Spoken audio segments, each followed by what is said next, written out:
සැමට සුබ නත්තලක් වේවා. මම නිශාන්ත ප්‍රනාන්දු රාජගුරුතුමා ලංකා සභාවේ කුරුණෑගල දියෝකීසියේ රාජගුරුතුමා මෙන්ම ජාතික ක්‍රිස්තියානි මණ්ඩලයේ සභාපති රාජගුරුතුමා ලෙස කටයුතු කරනු ලබනවා. මිත්‍රවරුනි, දරුවනි, අප නත්තල සමරන විට නත්තලේ අසිරිය අපි භුක්ති විඳින විට ඒ නත්තල සැබෑවටම කුමකටද අප අතරට පැමිණියේ කියන ඒ අර්ථය අප අවබෝධ කරගෙන කටයුතු කිරීම ඉතාමත් වැදගත් වෙනවා. ඒ මන්දයත් අපට සමහර විට ජේසුස් සම්විධානන්ගේ උපත අප ඉතාමත් අසිරිමත් ලෙස සමරන විට එහි සැබෑ අරුත අපට අවබෝධ කරගන්නට හෝ අප අතරින් මැකී යන තත්ත්වයක් පත්වෙලා තිබෙනවා.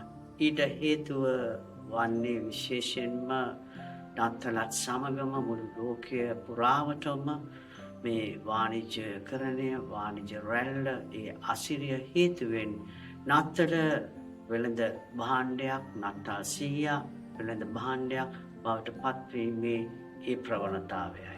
නමුත් අපි දන්නවා ජේසුස් වහන්සේ මේ ලෝකයට පැමිණියේ ඒ මානව සංහතිය විමුක්තිය, එසේත් නැත්නම් ගැලවීම උදෙසායි. එම ගැලවීම අපට ලබා දෙන්නට උන්වහන්සේට තෝරා ගන්නට සිදු වූයේ කුරුසියයි. එබැවින්ම අපි දන්නවා ඒ නත්තලේ ඒ ජේසුගේ උපත ගැන සීකරද්දී උන්වහන්සේට උපදින්නට තැනක්වත් තිබුණේ නැහැ. ඒ නිසා අප මේ කාලයේදී විශේෂයෙන්ම අප කිතුණුවන් ලෙස නත්තල ඇත්තටම සමරන අය ලෙස කිසිදු ආගමක්, කිසිදු ජාති ભેදකින් තොරව අපට අප අතර සිටින අවශ්‍යතා ඇති අය සමග නත්තල බෙදා ගන්නට හැකිනම් එය මහත් දෙයක් වෙනවා. මන්ද ජේසුට ඉන්නට තැනක් තිබුණේ නැහැ, ඉපදෙන්නට තැනක් තිබුණේ නැහැ.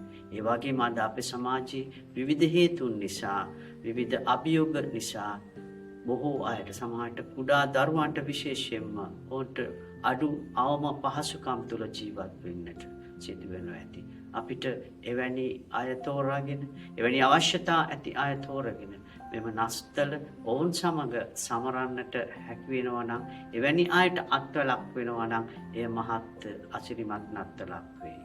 එනිසා මේ නත්තල සමරන විට අපි ඒ ගැන සිහිපත් කරගෙන එවැනි අයවද සතුටට පත් කරන්නට අපි උත්සාහ කරමු. එසේ කරන්නට දෙවියන් වහන්සේ ඔබට මට ආශිර්වාද කරනසේක.